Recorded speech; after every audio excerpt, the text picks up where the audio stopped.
ఎప్పటిలాగే టాస్ గెలిచిన పంజాబ్ బౌలింగ్ ఎంచుకుంది. కానీ గ్రౌండ్లో జరిగింది మాత్రం వేరే లెవెల్. మళ్ళీ అదే సీన్. పంజాబ్పై గెలవడం సిఎస్కే వల్ల కావట్లేదు. సంజు శాంసన్ ఇలా వచ్చి అలా వెళ్లిపోయినా ఫస్ట్ డౌన్లో వచ్చిన ఆయుష్ మాత్రం అచ్చం రోహిత్ శర్మలా పుల్ షాట్స్తో రెచ్చిపోయాడు.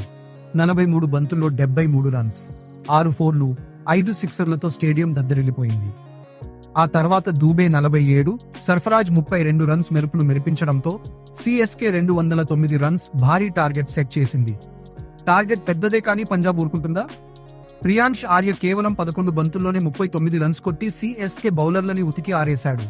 ప్రభుసిమ్రాన్ కొన్నోలిగా ఆడితే మన సర్పంచ్ సాబ్స అయ్యర్ 29 బంతుల్లోనే 50 కొట్టి మ్యాచ్ ని ఫినిష్ చేశాడు.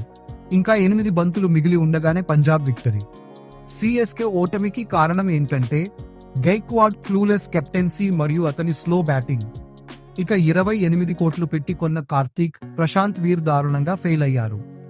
షాకింగ్ ఫ్యాక్ట్, లాస్ట్ 7 మ్యాచ్ల్లో పంజాబ్ మీద సిఎస్కే ఒక్క మ్యాచ్ కూడా గెలవలేకపోయింది. పంజాబ్ దెబ్బ మామూలుగా లేదుగా.